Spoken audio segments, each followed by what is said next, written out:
Hi, Jackson. Welcome. Welcome to Upstream. Let's start with an introduction.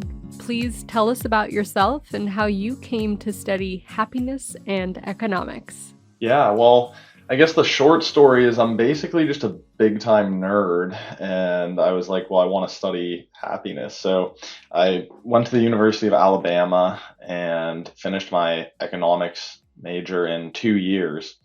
And so I still had 2 years of scholarship left, and I was kind of stuck on that question of, what should I do with my life? Right. And so I struggled with that, and I was like, what do I have to do? What should I do? And finally, I was like, well, what do I want to do? Like, what's the one thing worth studying, kind of? And once I framed it that way, it was like, well, like happiness, right? Because everything else is sort of a means to an end. So, like, I can just study happiness. So, I ended up creating, I think, what's maybe the first degree in happiness. Did some research and other projects at Alabama, such as like programs on bringing happiness into education. One of my favorites was I created and instructed a happiness habits course at the University of Alabama. And so I've continued to be interested in happiness in general, but some of those intersections in economics. And I guess maybe the last thing to add is what we might call my like post grad. I actually spent 4 months living as a Zen monk out in San Francisco at the San Francisco Zen Center. So that brings us to where we are right now. And right now I'm just focusing on speaking and writing on sort of Zen living, practical positive psychology, and the future of happiness, which kind of hits on things like culture, technology, and economics. Thank you, Jackson. And I ought to introduce my own connection with happiness and economics here, too. I got to go to Schumacher College in England for my master's in economics, a very alternative economics program called Economics for Transition at the time. And it was very influenced by Buddhism. It was actually named after E.F. Schumacher, who wrote the book Small is Beautiful: Economics as If People Mattered, with a chapter on Buddhist economics.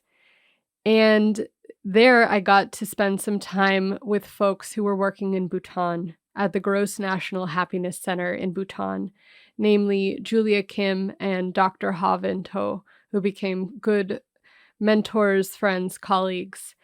And while I was there, I got to work with them and travel to Bhutan and actually study to become a gross national happiness master trainer. So that definitely shaped my experience of happiness in connection with economics, with, of course, the flavor or the lens of Buddhism. And then for my master's thesis, I also focused on economics and happiness, looking at a town in England called Frome. And Robert and I did a 3-part documentary series called Welcome to Frome about the journey of that thesis. And it included in it research on all the ways that we can change the goal of an economy. So it included gross national happiness, but I also got to look at the Buen Vivir movement in South America, as well as the Economy for the Common Good movement out of Europe, and the Wales Well-Being Act, and also the Happiness Index and the Bristol Happiness Project. So many different iterations of happiness around the world, and looking at ways to change the goal of an economy to promote the flourishing and happiness of humans and more than humans. So I just want to share that connection. And I think we ought to maybe define what we mean by happiness. So, would you mind telling us, when you say happiness, what do you mean by that? Yeah. Well, it's sort of like a messy word, and sometimes I'll be like criticized because it's like, well, shouldn't you say like well-being or flourishing or something? But I almost like that happiness is sort of this cumbersome word with a lot of baggage, because it kind of like, hits you over the head a little bit, like happiness major, like what? But there's, I think, two big things I focus on with it. Number one is this idea of an emergent property. So that's something I know I think you said you're a fan of Fritjof Capra. He writes about it, comes from like systems theory and stuff. So really easy way to understand this is it is like a property or quality that emerges at the level of a system. And so the real basic way that I think you can think about this is I'll tell people, like, imagine you have a pile of metal and handlebars and chains and tires. Well, it's not really a bicycle. Right? It becomes a bicycle, or bicycle kind of emerges once all those pieces are arranged in a certain way.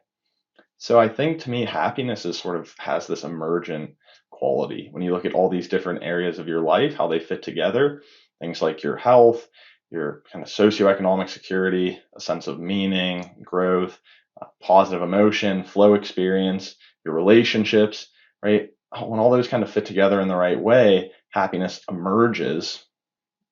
And it obviously varies a little bit from person to person, but they're core principles that everyone has. And so that's the first part. The second part is I like to just also think about happiness with a capital H, just to remind people that it's not all about these sort of transitory kind of day to day, like, oh, I feel really good. Like, I just ate some chocolate and like I'm happy now. Like, that tends to be, I think, often the view we get in our culture. But those are kind of like waves on the surface, This kind of happiness with a capital H is what I got at with the emergent thing, that it's sort of this holistic happiness, and a happiness that's grounded and big enough to like contain within it, right, those day-to-day, moment-to-moment experiences, but also sort of a broader sense of well-being and life satisfaction. Yes, and I really appreciate your bringing in happiness as an emergent quality. I'm reminded of one of my favorite ways of sharing what is emergence is thinking about a chocolate cake where you can place all the ingredients of a chocolate cake out on a table, and nowhere in the ingredients of flour or chocolate or eggs could you find chocolate cake. But when you put them all together and you bake them, there's these emergent qualities of deliciousness and, warmth, and this thing that emerges that is not anywhere in or not identifiable in any of the individual parts, but really a emergent quality or property that comes out of the whole. So thank you for that reminder of emergence. I want to share a few other ways that I think about happiness. One of them is a Thich Nhat Hanh quote. Thich Nhat Hanh being the late great Zen master. There is no way to happiness. Happiness is the way. There is no way to happiness. Happiness is the way. And yeah, I just think that one is really an interesting one around yes, it can be something that can be emergent quality based on this holistic sense of our well-being, and it also can be a quality of our being and our way of living, kind of an attitude that we can live with. And then also another of my favorite ways to define happiness comes from Bhutan. And this is actually a quote from Jingmei Tinley, the former prime minister of Bhutan. And he said, "We know that true abiding happiness cannot exist while others suffer, and comes only from serving others, living in harmony with nature, and realizing our innate wisdom and the true and brilliant nature of our own minds." So that one is powerful to me, especially that part. We know that true abiding happiness cannot exist while others suffer. It really speaks to this upstream view of our interconnectedness or our interbeing, as Thich Nhat Hanh would say, and that, our happiness is contingent or related to the happiness of others and also to the web of life. And then one more frame or view on happiness that I appreciate is the idea of eudaimonic and hedonic happiness. So my understanding is that hedonic happiness is the pleasure-seeking, momentary, fleeting sense of happiness that might come from eating a delicious chocolate cake. So it's a pleasurable but fleeting sense of happiness, hedonic happiness, near connected to the word hedonism. And then there's also eudaimonic, close to eudaimonia, eudaimonic happiness, which is more connected with a sense of serving or a sense of having meaning or purpose in one's life. So this is eudaimonic happiness comes from a service, as Jingmei Tinley shared in the quote, serving others and living in harmony with nature. So that kind of sense of happiness. So just to share a few other flavors of this thing called happiness. No, that's really it, Della. I didn't know you knew this much about happiness. You're stealing my thunder. I'm teasing you. But no, it's exactly so. And this is something we can talk about when we get into the insights from economics, because Kahneman is sort of this intersection of psychology and econ. That's what he says, is pointing out this distinction of being happy in your life versus happy with your life. And I think this idea of like capital H happiness is like sort of this non-dual idea that it can contain both of those, right? So it's like I'm not just having these transitory experiences and I'm not just like suffering all the time, but like have a sense of meaning.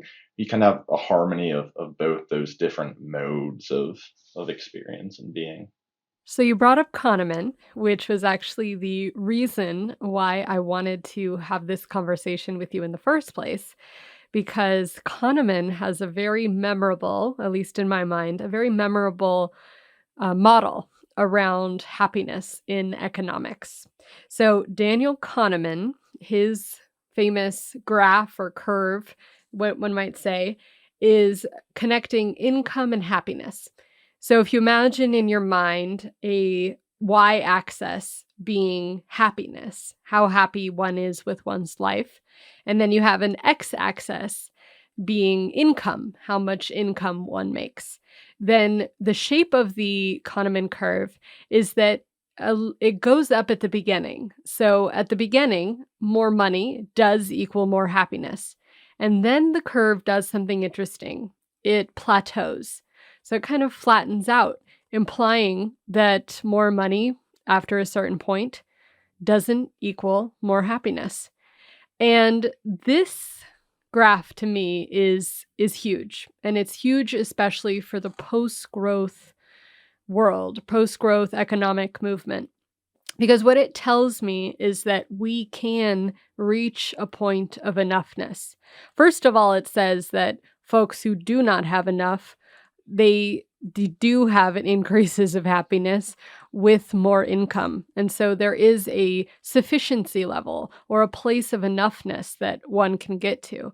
And then there's a place where that plateaus and we have more money doesn't necessarily equal more happiness. And what could that mean for redistribution of wealth or taxation or consumption, right? So one invitation is for folks to think where you are on that curve, but at least to picture that in our mind's eye. And so Jackson, tell us about it. Tell us more about Daniel Kahneman's study and this graph in particular. Yeah, so I guess starting with this study, maybe a couple things to get into before it. So number one is I think just a general like intuitive thing that we all maybe know as humans, but tying it to the economics is this idea of diminishing marginal utility, which just means the more you get of something, the less valuable it is. And that tends to vary based on what it is, right? So maybe like cars are pretty steep curve. Like once you have like three cars, it's like fourth one, not super useful. Money is a little different, right? Because you can sort of keep using it even the more you get. But just general sort of intuitive ground level, like we know, right, that if I get an extra few $100s as a millionaire, it's not as big of a deal as opposed to a homeless person or houseless, sorry. So that's sort of where you start. But then I guess another thing is just point out a lot of the limitations of this study. So it's far from conclusive and there's a lot of like different perspectives and pushback, but I have my little cheat sheet here and we'll get into it. So basically what they did is this paper was from Daniel Kahneman, who's the main researcher, and they looked at a few different elements of kind of what we might call happiness, but they didn't use that language. So the first one is they looked at positive affect, which is just kind of generally like feeling good and smiling and those sorts of things. They looked at asking questions around being like not blue, so sort of the absence of like depression or feeling bad or worry. And then the last thing they did was they asked about a Cantril ladder, which is Cantril, but that's like a specific research measurement thing that's basically asking people on a scale from 0 to 10, if you think of it as like a ladder, like how would you rank where you're at in terms of your life? So that's all that is. So they plotted that against how much money you're making. And what they found is, again, to get into the nuance here, is we tend to think the common summary of it is you just hear $75,000, it sort of flattens out, which is generally true. But the nuance is really that it depends on which of these measures you look at. So the ones that are relating more to, earlier we talked about kind of being happy in your life versus with your life, and the idea of experience of positive emotion versus like life satisfaction, which is more cognitive. So these measures that were associated with sort of the raw feelings and experience of happiness tended to show that kind of drop off, diminishing returns idea, flattening out around $75,000, which would be about $97,000 today in household income. And then the interesting thing, though, is this Cantril ladder question, which is more of like, if you're to be reflective, like how good is your life, that actually continued to rise, not by as much, but that continued to rise slightly with more income. So this also speaks to maybe the role of like status and some of our cultural values, right? Of the general idea makes sense that once you get a certain amount of money that your basic needs are met, you're not going to have that much more like experience day-to-day happiness, but you might cognitively still say, well, now I'm making $200,000. That must mean I'm happier or better off than someone else. Does that make sense, the nuance there?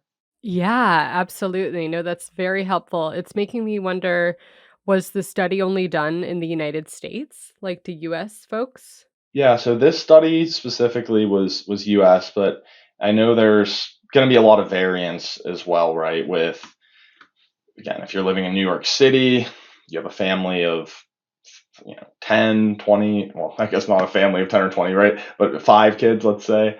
So there's going to be a lot of variation there, but I think this is a pretty large sample.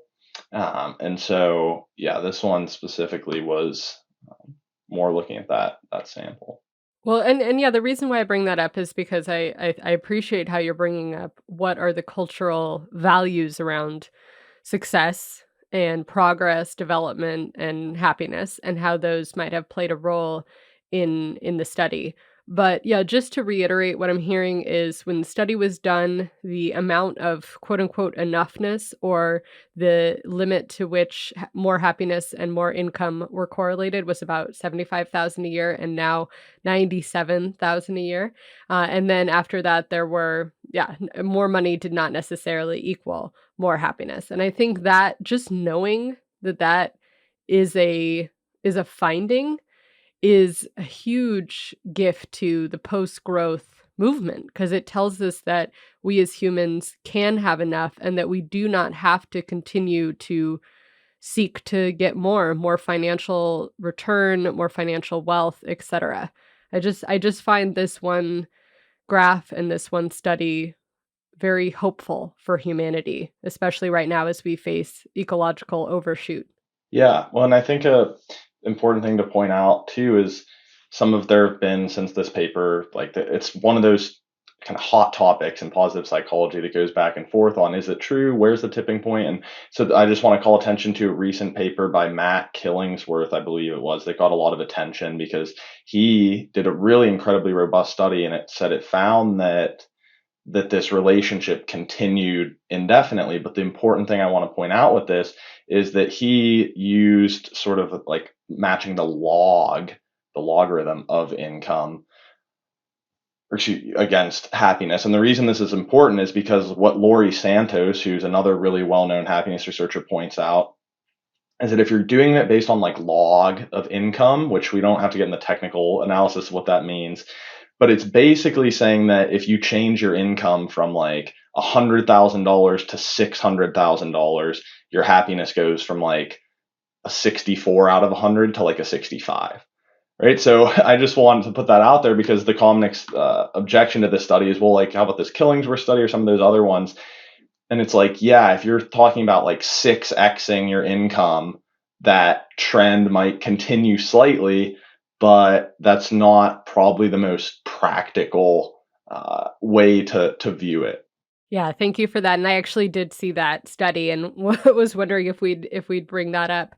And yeah, so a couple things. One, just to make this really practical in folks' lives who are listening, I just want to invite folks to look at their own income level and to check in with, is that enough for you? Just where are you in this graph? Is there more money would be more supportive for your holistic sense of happiness? Are you, beyond the amount that would be enough for you? Are you right at that level? What is your relationship with enoughness? And if folks are struggling with what is enough for me, one thing that I turn to are different metrics for happiness. So we have the gross national happiness, nine indicators of happiness, but we also have Manfred Max Neef, a former he passed away, but he was a Chilean economist, and he talks about fundamental human needs. And so he offers that fundamental human needs are not in a pyramid, but are more holistic. And he says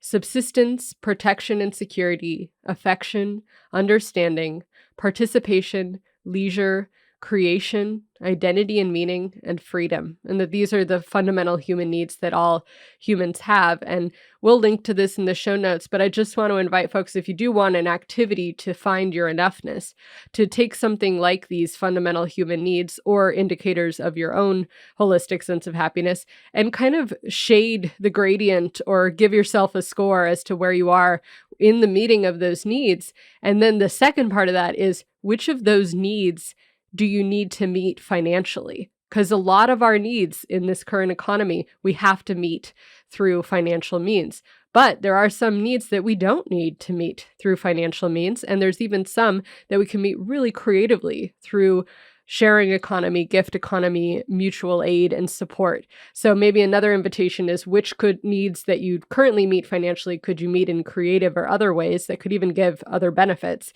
But if you do that and you see where there is lack or room for improvement, and then you try to see how much would you need to meet those needs, I invite that in case that'll give people a sense of enoughness, or where is that leveling off of income and happiness for you? I don't know if you'd add anything else to that invitation, Jackson. Yeah, well, I think it sets us up for, and we don't have to jump there right now, but something we might hit on is, I think, a really powerful quote on this that's very nuanced is Dan Gilbert, Harvard psychologist, who says that money doesn't buy happiness, it buys an opportunity for happiness, or provides an opportunity for happiness. So similar to what you're saying, I often think of happiness ROI, and there are certain ways that you can manage your money more effectively. And again, those are things we might talk about later, that are just kind of a more efficient way of converting the same X amount of dollars into more happiness, for sort of analogy.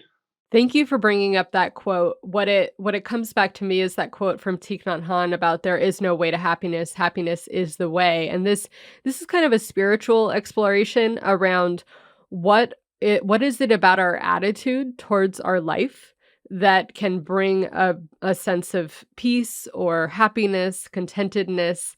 And some things folks utilize are gratitude, right? Practicing gratitude can be quite a radical act in our economy today, but practicing gratitude and also seeing things or struggles or difficulties as what's the opportunity to learn from them, etc. So I really hear you that, money doesn't create happiness, it creates the opportunity for it. And another element to happiness is our perspective towards our life and perspective towards our pain, whether we're experiencing pain or we're adding that second arrow of suffering, right, from the Buddhist teachings. So I'm thinking about that. And then of course I have to also say that can also feel like spiritually bypassing. right? That if you are below the amount needed for happiness, just feel better, just practice some gratitude, just be mindful, and that pressure can really spiritually bypass the very real material scarcity that is built into this current economic system of capitalism. So I also want to acknowledge that I appreciate that abundance thinking gratitude practice are beautiful invitations. And yet, this model, this graph really says there are very structural conditions that to support happiness, and beneath them, it is very difficult for folks to feel happy, healthy, and well. What are some other insights regarding happiness besides the Kahneman study that you've come to or that you're really excited about? Yeah, well, maybe what I can do, Della, is quickly share maybe a handful of these, and if any of them sound interesting, we can jump into it. So for each one, I'll just give a very short preview. So there is this idea of kind of effective forecasting, which is something from Dan Gilbert that just basically looks at we're actually really bad at predicting what's going to make us happy. So that's one thing we can talk about. Another is maybe a few ways to actually, like I said, spend money more effectively and sort of generating the happiness return on investment. So things like spending on others, there's research on spending on experiences, research on sort of uh, inverting how you think about it. So instead of spending on pleasant experiences, spending to avoid unpleasant experiences. So those are sort of some individual ones. And then if we want to talk, more about the kind of collective piece of society, we can jump into some of that stuff as well. Yeah, so let's speak about that second study that you brought up, the spending money more effectively. And one thing I'm reminded of a woman we interviewed on the show, Sarah Corbett, who's a craftivist. She she has this invitation for craftivism where she says, I invite you to go to stores where they use sweatshop labor, like a clothing store that uses sweatshop labor, and do something called shop dropping. Drop little scrolls of paper into the clothing that are created by sweatshop labor. And if somebody were trying on those clothes, they would open the scroll and it would say, if your clothes could talk, what story would they tell? Would they tell stories of exploitation and harm, or would they tell stories of love and care?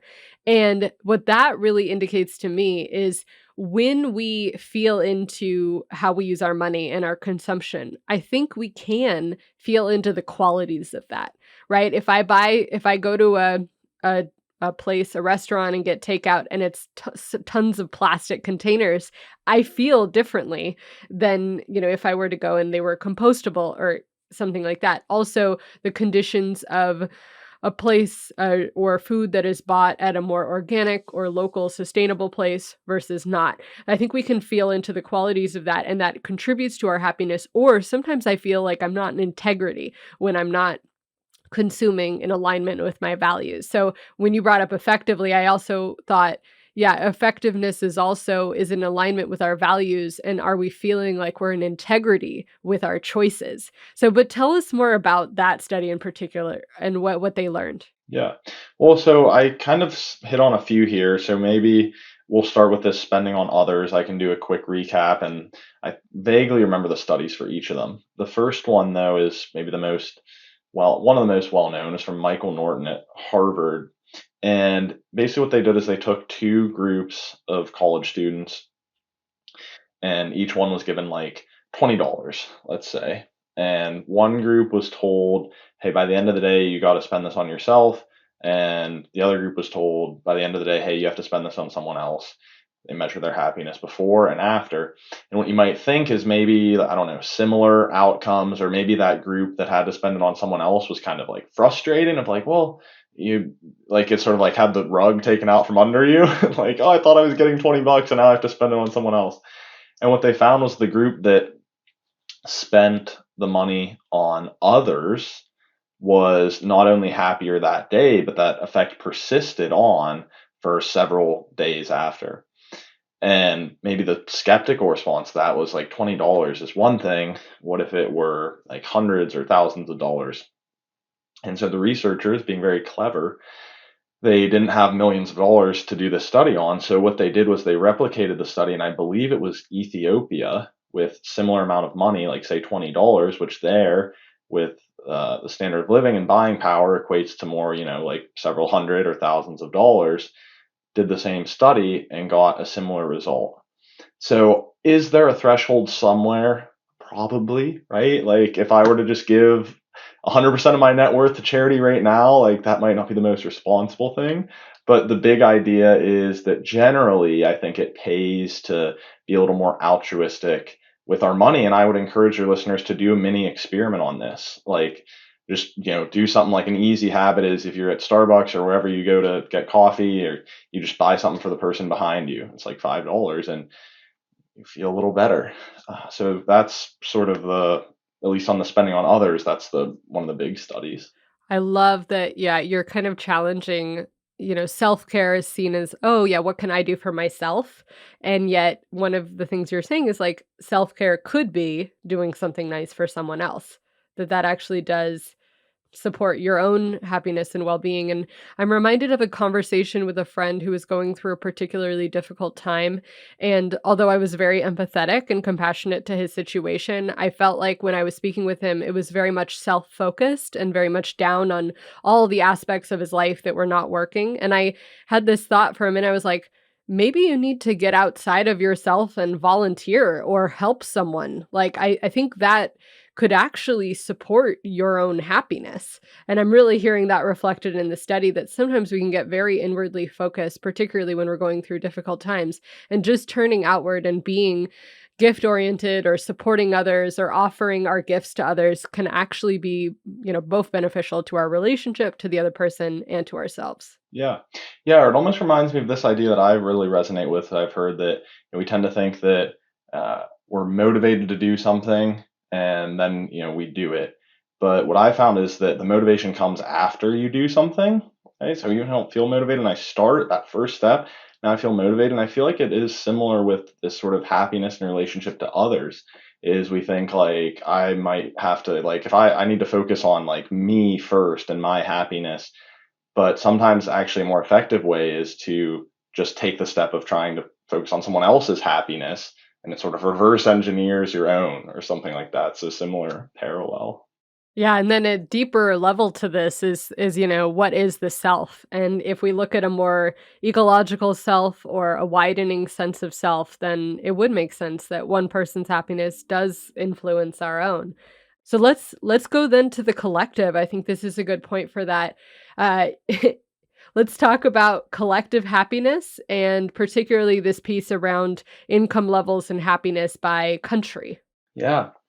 So this one is similar, I'd say, similar to the Kahneman one that we just talked about earlier, but perhaps maybe even a bit more controversial or more focused on all different sides. But the basic original thing was Richard Easterland in 1974, analyzed a lot of things looking at like GDP and economic growth in countries versus their happiness and things like that, or their well-being, life satisfaction, and basically found that over time, increases in average income did not correlate or did not necessarily create like increases in average well-being.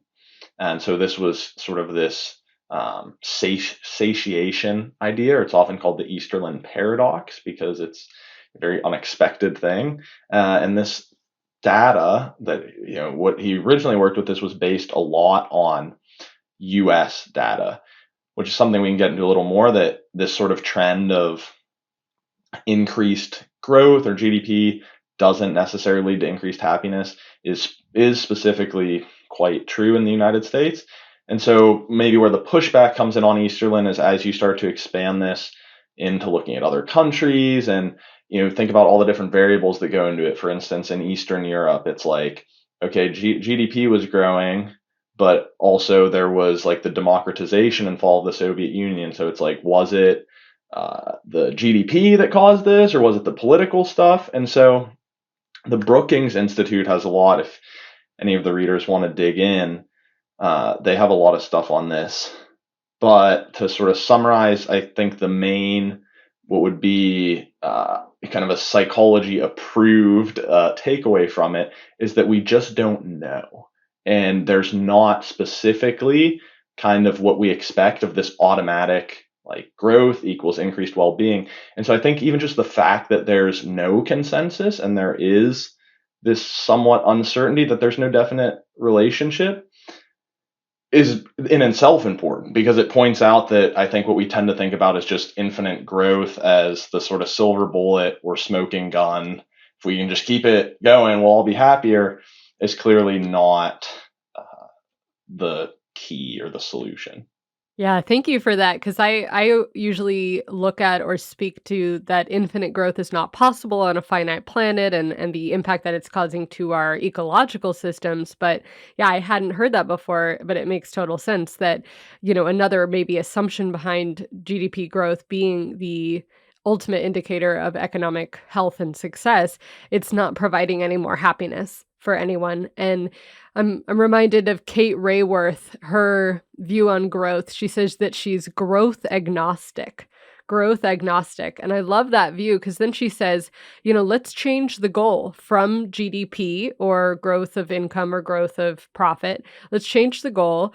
And then growth can change the goal to something like happiness, like we're speaking about. And then perhaps in some places for some people, growth happens, and that growth is a means to an end, the end being happiness, but the growth is not a means in itself. So growth agnostic means holding growth as a means to an end and also holding it lightly, that it's not about whether we're pro-growth or degrowth or anti-growth.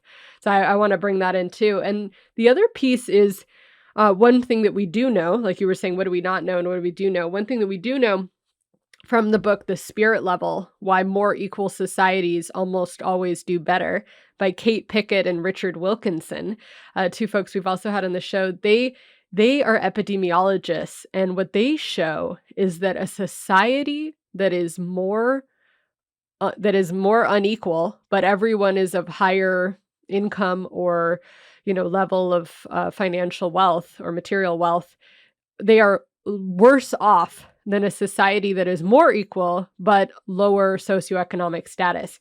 So they actually say that what they say that trust is eroded, there's increased anxiety and illness, there's excessive consumption, there's more social problems, physical health, mental health, drug abuse, imprisonment, obesity, less trust in community life, less violent or more violence, more teenage pregnancies, and worse child well-being for places that are rich but are unequal. So I wonder too about this influence between inequality and growth of GDP, and whether that's maybe a nuanced layer to that study that you were speaking about. Yeah, I think that plays a role. And it's funny, I was just looking at my sort of cheat sheets here of studies that is similar. And I think what's interesting is if you kind of you were speaking that about some of like the country level, right? If you look at kind of similar to what the Kahneman one, that's more of the individual level. Um, Several studies have found that the rank in income distribution in one's peer group, for instance, even is much more important than the level of income. So these are things like Clark and Oswald. This comes from this Kahneman and Kruger in the Journal of Economic Perspectives, right? They talk about this. So I think similar mechanism there in some sense that we tend to, as individuals, kind of rank ourselves in comparison to others oftentimes, especially getting at what we talk about with life satisfaction of how much am I making, and you almost sometimes can sort of use your as a heuristic of I'm making this amount, but I know two or three of my peers are making more, or the people down the road are making way more. And ultimately, again, when you aggregate that up to higher levels, it's a similar pattern, right? So this, I do think that on some levels, this inequality issue is important. Yeah. Yeah, that's very interesting. So what you're saying is within one's peer group, if there's greater inequality within one's peer group, there's also less levels of happiness. And so more equality within one's peer group equals more happiness. Is that what you're saying? Yeah, or at the very least, I think the hard kind of psychological stance would be at least that it's more important than income level, right? So if I'm making $100,000 versus me making $70,000. But in the $100,000 job, I'm surrounded by all these people making 200,000 a year. Whereas in that 70,000 one, it's we're all at 70, right? I'm going to be more likely, probably more satisfied actually at that 70.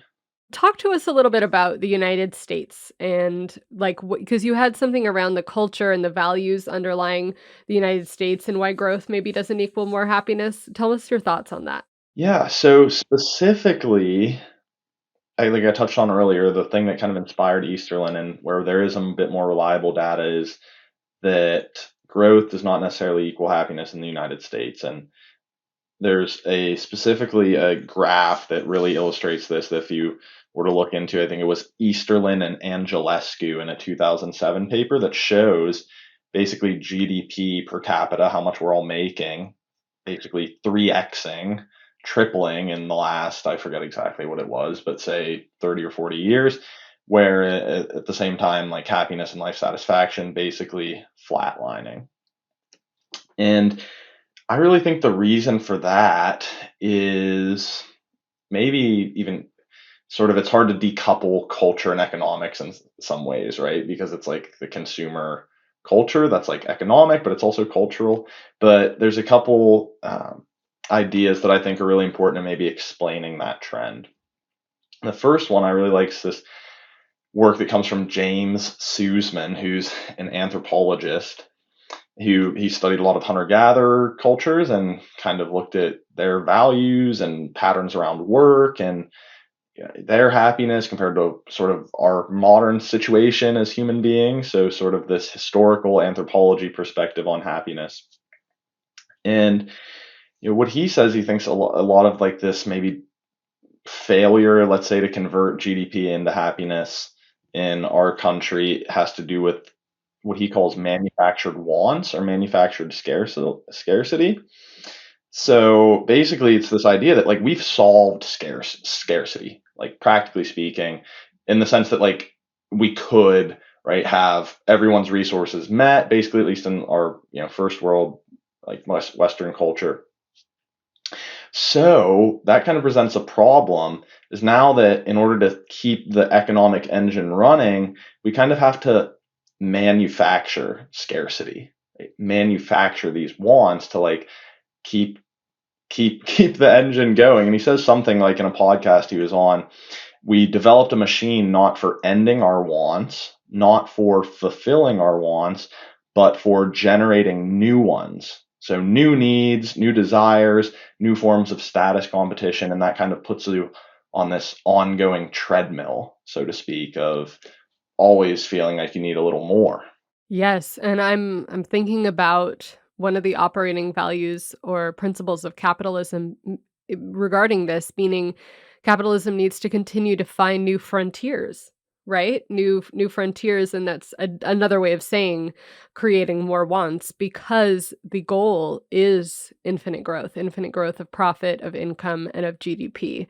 And yeah, so yeah, I'm absolutely hearing that. So this idea of scarcity, it's interesting, and there's this a book, Sacred Economics, Charles Eisenstein, he talks about this where he says, and this goes back to spiritual bypassing, it's really dangerous to say, "Oh, we just need to like go away from scarcity thinking and instead go into abundance." And to a certain level, again, it's true to look towards ecology and recognizing the gifts of nature and the abundance of the planet, of the earth, and also to practice gratitude. Those are valid, beautiful things. And to also realizing how scarcity is manufactured within our current economic system, both in terms of our business structures. There's only one space for CEO, there's only one corner office that the executive gets. And then also this manufacturing of wants, meaning that we have to continue to feel that scarcity to keep the engine going. So, yeah, just I love what you're adding about scarcity and how that's impacting our ability to feel happiness. Yeah. And one other study I'll just add that's another explanation, because I'm sure there are many different factors. I'll actually hit on two of them. So, having to do with values, two pretty startling trends. So, the first one comes from the American Freshman Survey, that basically it's just been this ongoing survey that looks at the kind of values that freshmen in college live by, and it's done it kind of every year and tracked that for a really long time. And since the 60s, there's basically been a reverse or a switch from in the 60s, something, I don't remember the exact percentage, say like 70% said that the most important thing in their life was to develop a meaningful life philosophy. And that's kind of dropped down to towards the bottom. And at the same time, back then, very few said to be very well off financially. But now you see that towards the top of the list. So if you think about this same trend over the same period of time of the last, say, 50, 60 years, we've basically traded, or in terms of a value trade, we've gone from, I really want to have this meaningful, rich life, to I'm more concerned about my finances. So that's one. Second trend, I think I can put the study maybe in the notes after, something, I think it was a Cornell study that, and there have been other ones that kind of riff on this same idea, but the amount of close friends that the average person has been steadily declining over the same amount of time, as well as the general sense of trust in other people and in institutions. So again, we've hit on Sussman's idea, this idea of manufactured wants, but I think there's other two sort of um, really important trends in terms of value is kind of financial concerns eclipsing meaning, and just generally being less concerned, we'll say, with community and social support. Wow, I didn't know that about the trend of values. It's definitely interesting, and it reminds me of an article called "Does Studying Economics Breed Greed?" by Dr. Adam Grant, where he actually brings up one study that shows that altruism drops among values in students who are in economics degrees or economics majors. So, students at the beginning of their college experience rank values like helpfulness, honesty, loyalty, responsibility equal to their counterparts, and then as they progress in their economics degree, those values drop in importance to them. So I just going off of what you said, but then adding further that folks unfortunately studying mainstream economics, that this is even more severe, that there is this erosion of values related to connection, altruism, helpfulness. So and unfortunately those are folks who are the main speakers and theorists regarding economic thinking and knowledge. Yeah. Yeah. Well, and it really speaks to, I think, again, this is something I appreciate more actually in my Zen background, is it's just so almost impossible to decouple. Like, we tend to think of values and those things as being separate from science, but it's like it's science done by humans, and humans have values. So there's always going to be this, I think, dynamic of sort of values shaping kind of science, and science shaping the values. And speaks to, again, like the systemic properties of, let's say, everything, but of really trying to make the world a better place, maybe. Which is why I love that our stories are similar, Jackson, that we both studied economics, but then started to question or interrogate or challenge or just add to it, add to the discipline, change the discipline. So I love that you're the first happiness happiness major, and that you've woven economics and happiness together in the ways that you have. I'm wondering, what have you learned from your Zen background in regards to economics and happiness? How are you connecting those 3 parts of your life into insights and how you live in the world? Well, I think maybe a, a big one is being more concerned with altruism and compassion. Because I remember early on when I began my meditation mindfulness practice, it was always like, well, meditation will make you more compassionate. And to me, that didn't make a lot of sense, because I was like, what's like the mediating variable there? Like, if you were to say meditation will make you more focused, it's like, okay, yeah, I get that. But how is like sitting and paying attention going to make me more compassionate and feel more connected with people? And I'm still not totally sure, but I can say after spending maybe several thousand hours of meditation and mindfulness practice, it certainly works. And guess what I take away from that when I frame my happiness and economics thinking is, I really think that mindfulness practice or spiritual practice, whatever you want to frame it as, is maybe the most effective lever to pull in terms of trying to, let's say, make the world a happier place. Because when I think about something like maybe very progressive economic policy, and I know this is an anti-capitalist show, which we can talk about some of my stuff on that later. Like, my concern with policy is, let's say we set this tax up that's, we're gonna tax, if you make over $1 million, we're gonna tax everything on it. Like, if the person doesn't want to pay that, they're just gonna use their money to, send the money to the Cayman Islands and find a way not to pay it. Right. So I know Dale Carnegie said that there's really only one way under the sun to get anybody to do anything, and that's to get them to want to do it.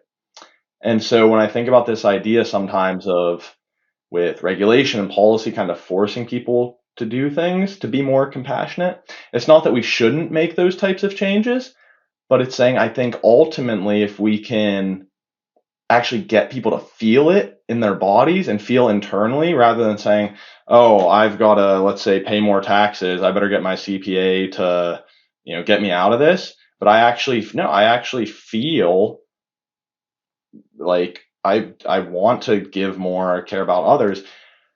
To me, that's like much more effective, because it can feel sometimes, I think, like, especially because I know plenty of rich and successful people who are very generous, and I think they can feel attacked maybe sometimes by the anti-capitalist stuff. And that's not a criticism, but it's like, imagine if instead we maybe had this sort of intrinsic motivation. I think in some ways can be almost more effective, because it's like, well, no, and I actually want to do it, right? So like, we're not have to like deal with getting out of everything and doing things. It's sort of like this actual motivation to help. And so what I really try to focus on now, I'd say, in some of my work is, maybe I'm less interested in policy. Again, not that it should be thrown out, but I'm less interested in that and more interested in, like, sort of cultivating a sense of spirituality and compassion and connection and happiness.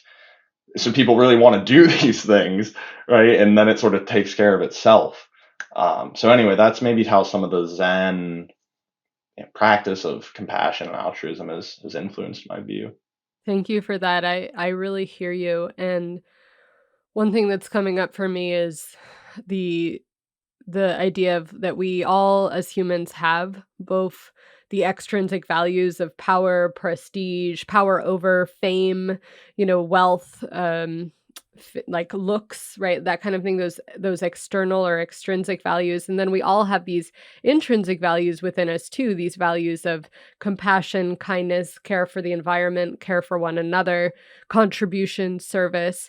And it's one of the questions is like, how do we activate those intrinsic values within ourselves? And so I'm hearing, yeah, practicing mindfulness can be one way that you found that you have seen that activation within you. And then also culturally or societally, how do we activate those intrinsic values for folks? Like in terms of what people are exposed to, what type of media, what type of advertisements or not advertisements, right? How do we activate different sets of values in different cultural spaces? I think it's kind of a both and question. But I absolutely hear you that structures, I think, can be a way that folks change their perception or their sense. Like I'm thinking of when one works in a cooperative versus a capitalist business, they might have a different feeling of camaraderie or solidarity or transparency or democracy that leads them to have a shift. And then also vice versa, that folks can have that shift individually and cultivate that within themselves in a spiritual practice. And then that leads to changing the system. So I love it. I love that we're riffing off of, how do systems change and where to place our energy and focus. Exactly. And I mean, the old story I remember reading, and Dale Carnegie's one of my favorite authors. Like, there's this story of them. I forget who it was, to like Roosevelt or someone, but they're out there trying to get this calf into the barn, and so they're pushing it and pulling it, and like the harder they push, the more it sticks its heels in. All right, and then finally, like, I don't know, his wife or something comes out with a little carrot and puts it in front of him, and it just walks right in.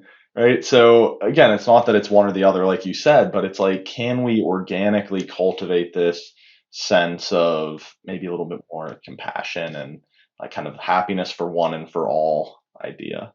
Yes, and going back to the mindfulness experience that you've had, I too have had a similar one where turning to mindfulness and then after mindfulness, kind of more engaged Buddhism and Buddhist economics in a lot of ways, that's what really led me to want to be on this path of being a renegade economist and, supporting the just transition. And so for me, mindfulness was a Trojan horse for that shift that I personally experienced. And then yet I'm also remembering the words of Ron Purser, who was also on the show, who wrote McMindfulness, How Mindfulness Became the New Capitalist Spirituality, where he says that unfortunately sometimes when selfishness or individualism is the dominant culture, mindfulness can unfortunately mimic or even enhance that characteristic or capability. And so he would argue that mindfulness paired with a metta practice, a compassion practice, and ethical ways of living, such as embracing the Eightfold Noble Path, including right livelihood, for example, that would better give the vehicle of mindfulness the impetus or the ability to create the shift that we're speaking about. So just to add the nuance there. Yeah, agreed. I love Ron's work, and yeah, I almost think of what I do. Yeah, as I have a mentor of mine who always says he really emphasizes that he practices Zen and not mindfulness for that reason. But I think ultimately, more than anything, it's some sort of spiritual practice, even not in a religious sense, but can be a secular Zen or a sort of practical Dharma, whatever it is. But there needs to be, if there's no ethical component in it of really just being a better person, well, then what's the point, right? Like, Spirituality and economics, the theme of our of our time today. And then also, yeah, I'm returning to this idea of hedonic versus eudaimonic happiness and really inviting folks to think about eudaimonic happiness and what would an economy look and feel like that really centered or uplifted that sense of happiness with a deeper sense of meaning and purpose, or happiness in the quote that I shared earlier, true abiding happiness cannot exist while others suffer and comes only from serving others, living in harmony with nature, and realizing the true and brilliant nature of our own minds. What if that was the goal of our economy? So, Jackson, just to end, what are your invitations for folks listening? And particularly since you're so close to your undergrad degree in economics, and we talked about that theme, any invitations you have for anyone studying economics, but also in general, any invitations you have based on what you've learned around happiness and around economics? yeah, well, I think what I want to do is to begin by sort of framing this with saying, because I come from a background with a lot of rather conservative folks, and I would say myself am generally a supporter of capitalism. Like, I'm not kind of hardcore, I'm pretty moderate, I'd say. And the reason I come up is just to kind of share that with my audience and not to launch into some debate with you or something, but to say, I think number one, how isn't it just wonderful how two people that don't totally agree on something can just sit down and find some common ground.